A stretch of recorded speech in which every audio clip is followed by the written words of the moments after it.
We reserve our rights on this earth to be men, to be women, to be human beings, to be given the rights of human beings, to be given the respect of human beings in this country, in this day, and in this society, and in this damn city. Movements are like waves, like the waves crashing against the shore here in Manhattan Beach. They ebb and flow, they are perpetual, their direction dependent upon the conditions that surround them and the barriers that obstruct them. Bruce's Beach provided Black families a way to bask in their own slice of the California dream. I agree that there are racists in this city, but do not believe that our city is racist. But white neighbors resented the Black beachgoers. If I were standing next to you in the ocean, my Blackness wouldn't impact you. The KKK even attempted to set the Bruce Lodge on fire.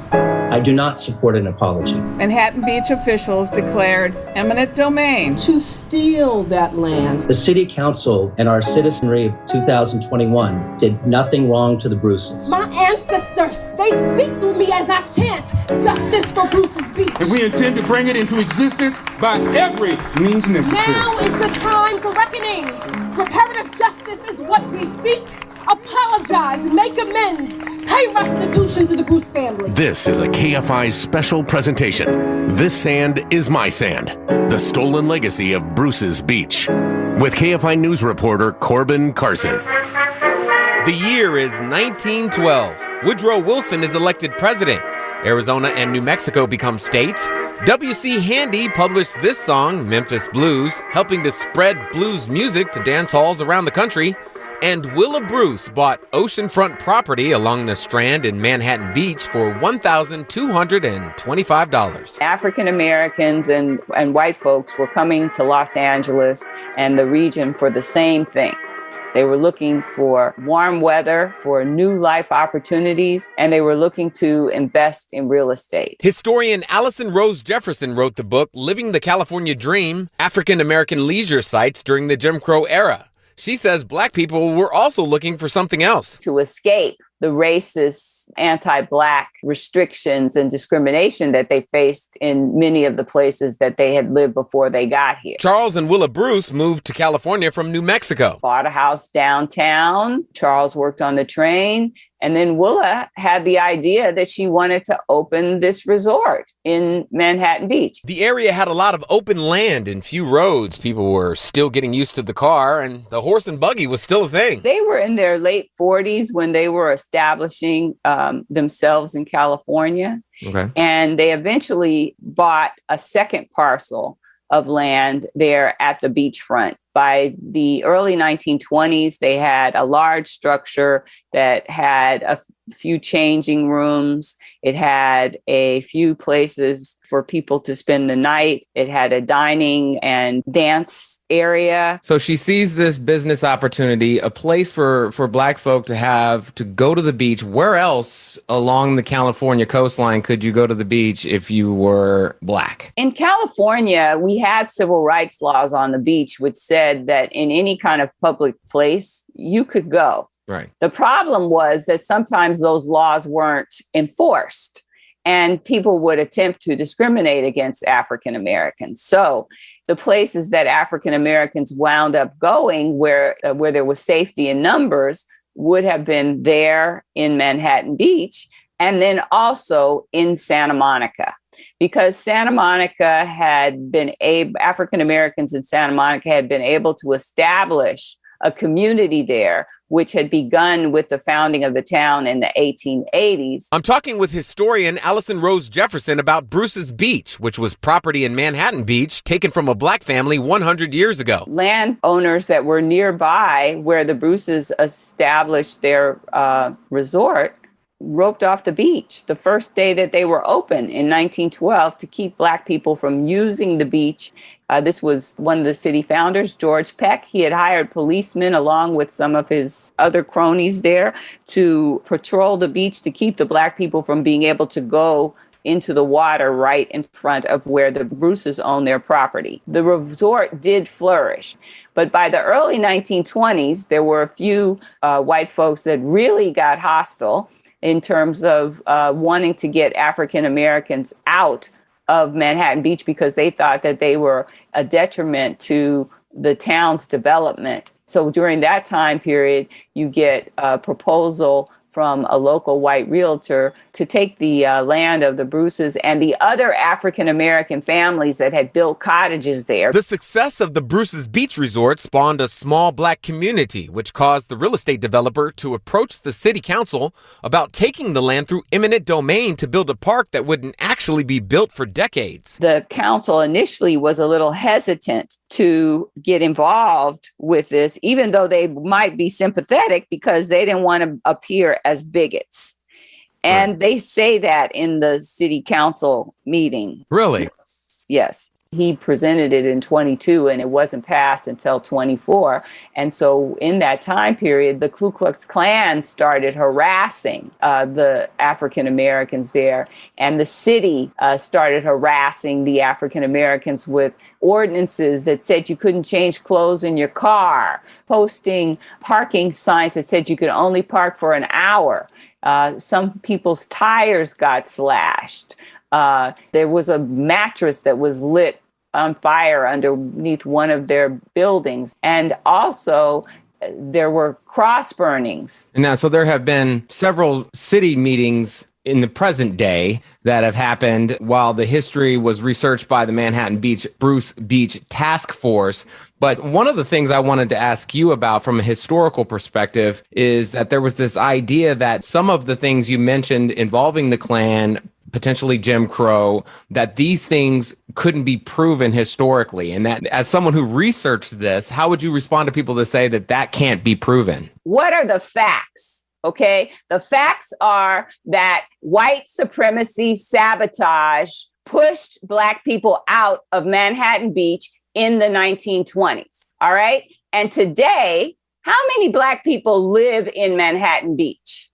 Less than 0.5% of a population of just over 30,000 is Black. This is what they said they wanted to do. It's in the newspapers. It's in the minutes of the city council meeting. What did you, in your research, come up with as far as newspaper clippings that shed light on how things were for the Bruces back then? The LA Times newspaper article that was done in 1912 was the first indication that Black people were not welcome in Manhattan Beach.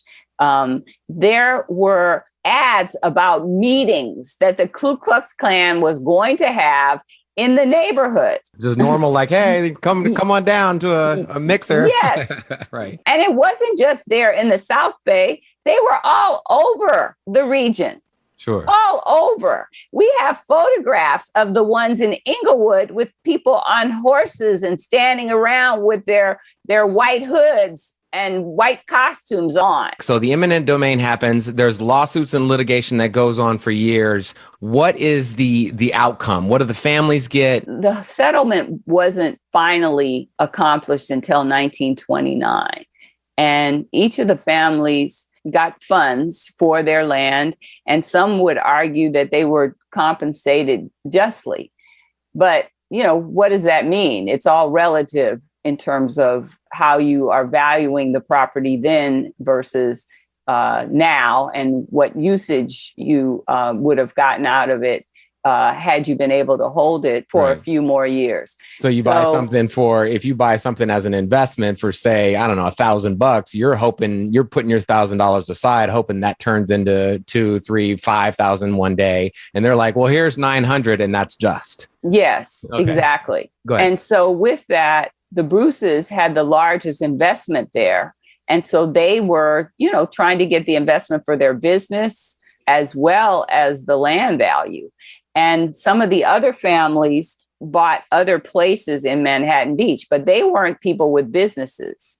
And the Bruces chose not to, you know, get another parcel there in Manhattan Beach because they knew that all of this animus was particularly directed at them. And the reason that they were down there was because they had a business. They bought another house in Los Angeles, and unfortunately, both of them died in the early 1930s. Allison Rose Jefferson, thank you. Next up, I'm joined by Kevon Ward, the activist who got the nation to pay attention to Bruce's Beach. You're listening to This Sand is My Sand, the stolen legacy of Bruce's Beach. Let's get a news update from the KFI newsroom. Birds flying high, you know how I feel. And instead of us being congratulated, we are erased from history. Sun in the sky, you know how I feel. Well, Willa Bruce, I'm bringing you back, ancestor. I'm bringing you back. People will know your name forever. Drifting on by, you know how I feel. I was public enemy #1 last year. It's a new dawn, it's a new day. Manhattan Beach did nothing to protect me. It's a new life for me, yeah. It's a new dawn. My life was in danger. New life for me. But we made it. We did it. We did that. No money. This is just also a you to Manhattan Beach, basically. That's how I'm feeling. That's how I'm feeling. Welcome back to This Sand is My Sand, the stolen legacy of Bruce's Beach. I'm Corbin Carson. I'm joined by Kevon Ward, a poet activist who moved to Manhattan Beach 4 years ago. Everyone involved with the process of returning the land to descendants of the Bruce family is pointing to Kevon as the fire that lit a movement on Juneteenth of 2020 called Justice for Bruce's Beach. When George Floyd was murdered last year, a couple of mothers and I decided to get together to create an organization that focused on anti-racist policies. It had occurred to me that I was living in a neighborhood where something like this had happened to Black people, and I had no idea. Not too many people knew that Charles and Willa Bruce were Black entrepreneurs who were co-founders of Manhattan Beach and who had had their land and their business and their generational opportunity to pass down generational wealth stolen from them by racist, government officials and police and the KKK. And for me, it just wasn't right. It didn't feel right. And I had been experiencing some racism in Manhattan Beach prior to learning what happened to the Bruces. Like what? What had happened? Well, the first week I moved, I lived in Manhattan Beach. I walked my daughter to Pollywog Park. She was in a stroller and she was asleep. And I had a white woman sit next to me on a bench and asked me what family I nannied for. I went into the library, reserved a room, only to have this white man stare at me through the glass and not leave the room, and then tell me that he wasn't giving me the room because I didn't belong in Manhattan Beach, or I wasn't even a resident, without even knowing who I was. I was called a terrorist for wearing a Black Panther t-shirt in the supermarket. Talk a little bit about the timing. Bruce's Beach has been an issue for a century. Why 2020? What was going on last year, in your opinion, that allowed this story to finally grab the nation's attention? With the pandemic, for one, right? People were at home. They were paying attention to television more. There was this racial reckoning around George Floyd and so many other murders. So I think there was a combination of things. And at least for me, that is what moved me to create this movement where I was just like, we need to get the land back to the family. So the first thing we did was we had that socially distanced picnic at Bruce's Beach to shed light on what had happened to the Bruces. Right. And then I felt like we needed to put pressure on the city of Manhattan Beach. And so I had a march and protest last August. And we got the help of BLM leader Patrice Cullors and the local BLM chapter. After that, the city of Manhattan Beach decided to create this task force around Bruce's Beach. And so it was engaging the community in those city council meeting calls and Zooms and getting them to make demands, just being the advocates on behalf of the family. The family had asked me to be a part of that task force. Of course, the city of Manhattan Beach denied me access to it. And that at that point, I knew that they weren't going to make any substantive changes. And I knew that the change would have to be because we put pressure on them. So essentially, the task force was a farce. But one of the good things that came from it was that this research that showed us the land that the Bruces once owned, it was not the park, was not on the park. It was actually the lifeguard training facility down on the Strand. And that land was transferred from the city of Manhattan Beach to the state, and then from the state to the county. What would it mean if that resort that Willa Bruce and Charles Bruce had put together What would that be like if that was still there? First of all, Manhattan Beach would have more than 0.5% of Black people, right? I think that it would mean culture and diversity and generational wealth for me is just this opportunity. Like the Bruce's descendants would have been able to have the opportunity not to just live on Manhattan Beach, but to use whatever money they accumulated through sales, through their business there, and to probably buy more land in Manhattan Beach and up and down the coast. Right. That opportunity was taken from them. Money to pay for college education was taken from them. Money to start new businesses was taken from them. Like, this notion that the Manhattan Beach residents or some Manhattan Beach residents believe that Black people should just pick themselves up by their bootstraps and just work hard and they'll be able to have the same thing. It's just utterly ridiculous because Charles and Willa Bruce, not only did they pick themselves up by their bootstraps, they paid more for those boots than their white counterparts in Manhattan Beach, only to have those boots taken, the laces taken, and the socks taken before they were ran out of Manhattan Beach. This whole notion of we work hard, we earned it is crap because those people who are living in those homes in Manhattan Beach probably had those homes passed down to them by their ancestors. They were left to them. And the Bruces didn't have that opportunity. I'm talking with Kavan Ward, the activist who brought national attention to Bruce's Beach, property that was taken from a Black family a century ago. Hypothetically, if the land had not been taken through eminent domain, do you think the Bruce's Beach Resort would have made it, or was it doomed to fail considering all the nation still had to go through? That part right there. I think that eventually it would have been taken. If it wasn't in the 1920s, it would have been taken in the 30s, 40s, and 50s. I think that is the foundation of this country, right? The foundation of this country is to push Black people out of anything that is enjoyable, right? So you've also started a national project called Where's My Land? So far, you've got 20 families looking for help getting their land back. How's that going? This is an epidemic. This has happened all across this nation. And there have been people fighting to try to get some justice, but for decades, but have not had any success because there wasn't a precedent for it. Some of the families were, they had land that now belong to oil companies, right? Land just taken from them. The resources underneath their land just stolen from them. This country has a lot to account for. Kavan Ward, thank you. Next up, I'm joined by Manhattan Beach Mayor Suzanne Hadley for a city perspective. You're listening to This Sand is My Sand, the stolen legacy of Bruce's Beach. Let's get some news from the KFI News. KFI AM 640, heard everywhere on the iHeartRadio app. There's absolutely no need to apologize for events that happened in our city over 100 years ago when the people responsible are no longer alive and are not even here. There are racists and idiots in every city. We are not defined by them. Welcome back to This Sand is My Sand, the stolen legacy of Bruce's Beach, property that was stripped from a Black family by Manhattan Beach 100 years ago. I'm Corbin Carson. The city held hours of passionate council meetings this year with many public speakers for and against issuing an apology to the Bruce family or giving the land back.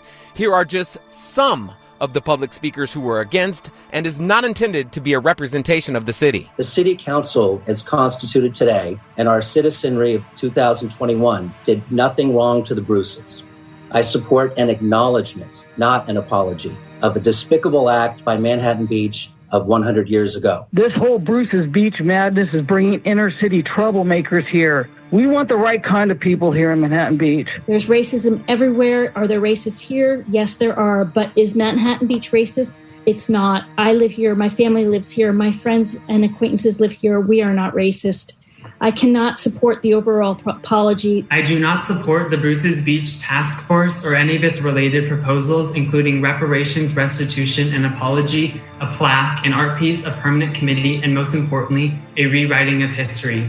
If this task force and its supporters genuinely cared about equality, they would have advocated on behalf of all parties affected, including the Bruces and several other Black and white families whom is seldomly recognized. Some of you say that if you declare you're not a racist, that you are in fact racist. Is today opposite day? That's so weird to me because I make declarative statements all the time and people hear them and take them as truth. Not just my truth, but the truth. I'm joined now by Manhattan Beach Councilwoman Suzanne Hadley, who was mayor during these debates. First, what were the city's goals? We wanted an accurate history on the website. We wanted new plaque language. And we wanted an art piece. There was also a vote for an acknowledgement, right? But not a vote for the city to apologize to the Bruces. I think the notion was the passage of time, that an apology is best made to the person or party, directly affected, and that no one directly affected is alive now, and no one is alive now who did the offending. For me, that was the difference between an apology and an acknowledgement. I do acknowledge that I think there was racial animus. I think the Black-owned business was a concern to some of the white residents. And I think that the city council at the time did a really regrettable thing. I feel terrible for the Bruces that their successful Black-owned business was, I think, considered undesirable, whether it was for crowds, behavior, race, or all of the above. Alcohol, this was during Prohibition. These were bad times racially, nationwide. We certainly aren't the only community in the country to suffer from some of these issues 100 years ago. What are things, in your opinion, that aren't up for question that happened back then? The eminent domain case, which is a heavy-handed government procedure that forcibly takes land from anybody, whether they want to sell it or not. All families were paid. All families were allowed and encouraged by some reporting to resettle in Manhattan Beach. All the Black families who were affected stayed in Manhattan Beach, except for the Bruces. One family moved across the street on Highland Avenue, directly across from the park. So that really puts to rest the notion. There's a popular line that says, Blacks were driven out of Manhattan Beach, and that is not true. You mentioned not driven out. Do you question the KKK's role that was brought up, or that Jim Crow was part of this? To my knowledge, there is no documentation about the KKK in Manhattan Beach. It's bandied about quite a bit, and some of our sister cities, which I won't name, have proof of KKK operating in them. There is no proof of Klan activity in or around Bruce's Beach. To date, some of the things in the history report have not been proven as well as council would like and some residents would like. So we'll continue to revise that as amateurs. We're not proud of the substantial circumstantial evidence of racist intent in the eminent domain proceedings, but some of the most inflammatory accusations have not been proven. How do you feel when someone might say, or a media line might say, that you saying it that way is racist? You not just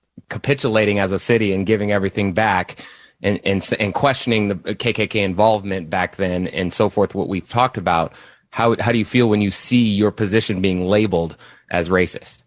Again, not to be repetitive, but as a mom, I've had some tough calls too. And my kids, you're not a mom because they love you and are nice to you every minute of every day. Sometimes you make the right call and you're still, not treated very nicely. And the same with city government. I don't take it personally. I think more speech is better than less speech. People are welcome to say what they want. I think that most of the people talking about this topic don't know the facts. So I'm not afraid of the truth. But to date, we know a lot less for sure than the popular media have made it sound like we know. I'm talking with Manhattan Beach City Councilwoman Suzanne Hadley, who was mayor during several meetings about Bruce's Beach, which was property that was taken from a Black family in the 1920s. What were some of your concerns about giving the land back? Who pays and whom do they pay? I've also said from the dais, I don't think it's fair to rob Peter to pay Paul. And if you are taxing, if the money is going to come from the city of Manhattan Beach residents to pay descendants of the affected families who were evicted from Bruce's Beach, you have to tax them. You have to forcibly take that money from residents somehow. So is it fair to tax the same amount from a 1-month resident of MB that you would a 75-year resident of MB?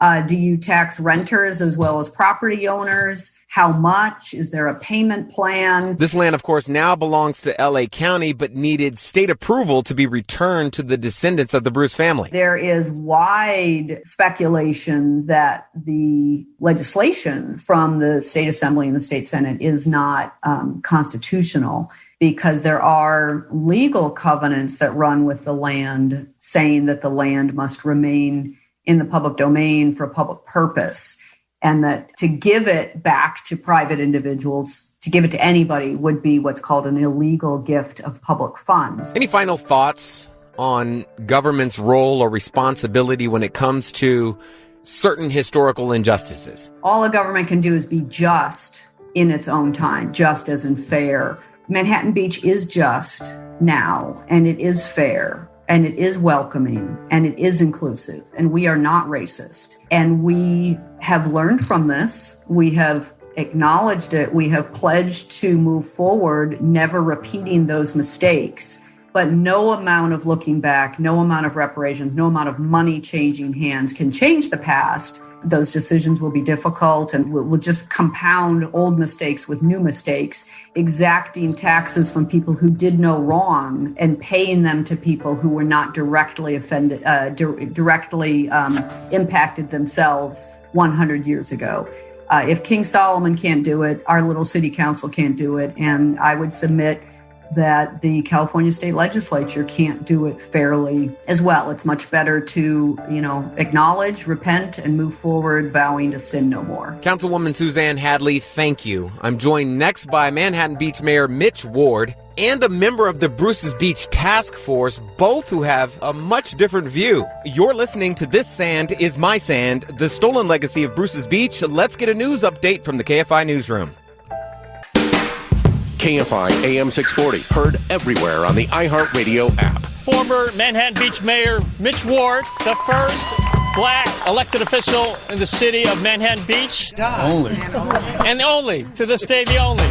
Welcome back to This Sand is My Sand, the stolen legacy of Bruce's Beach. I'm Corbin Carson. I'm talking with Mitch Ward. The city used eminent domain to take the land under the pretense of building a park. No park was built until the late 50s. It goes through a series of name changes before you come along and push for the park to be named Bruce's Beach to honor the family. Tell me how one person's research got all that started. There was a retired educator here in the city of Manhattan Beach by the name of Bob Brigham.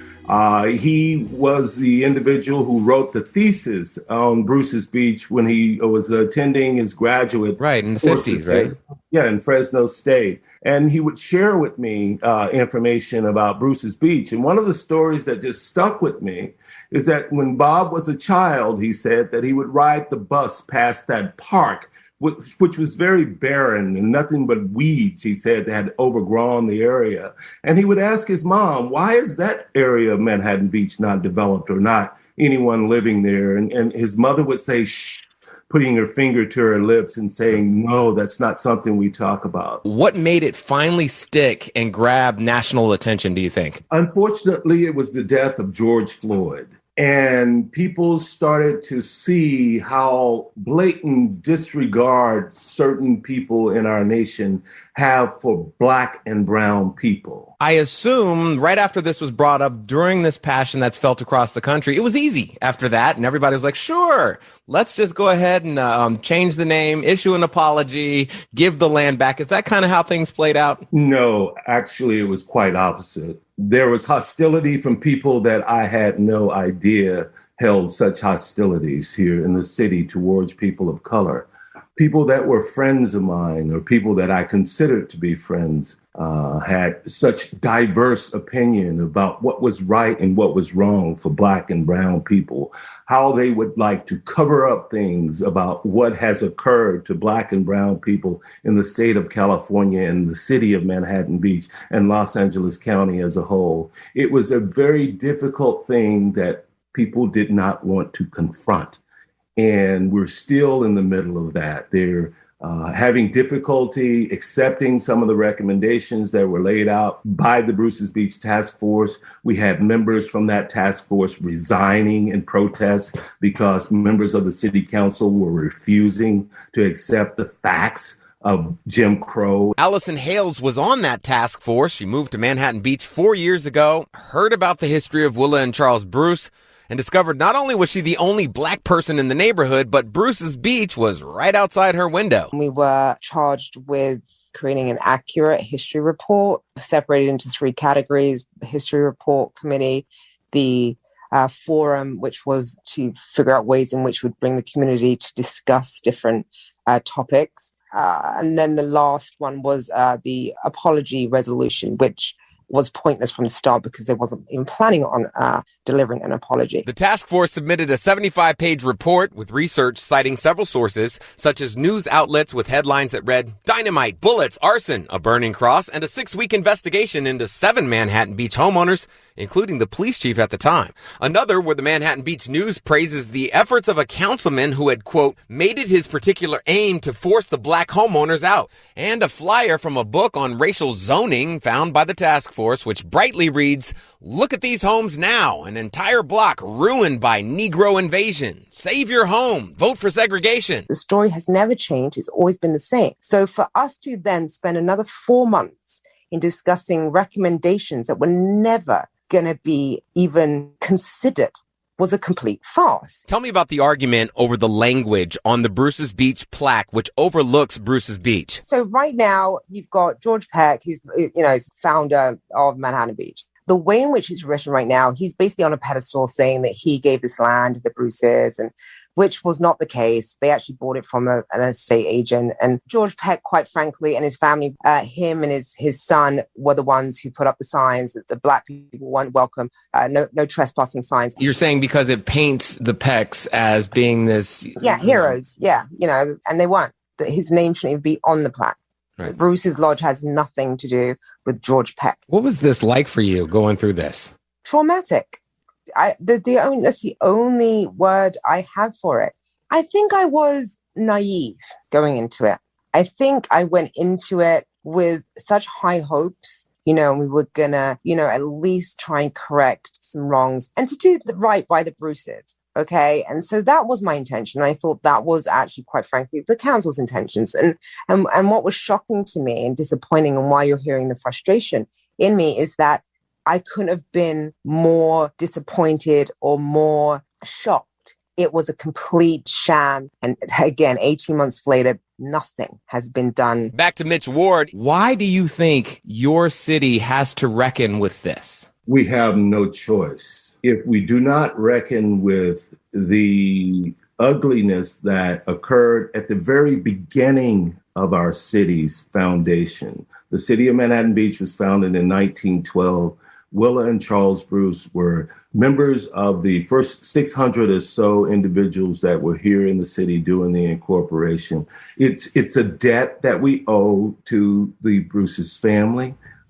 We took their land illegally. We must reckon with that, and we must reckon with that within ourselves before we're able to move on.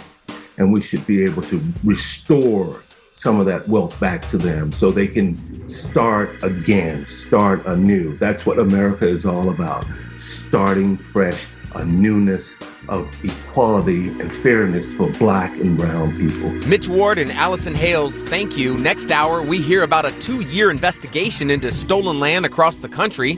We'll hear from the supervisor, senator, and governor who made returning the land happen. And of course, we'll hear from the Bruce family.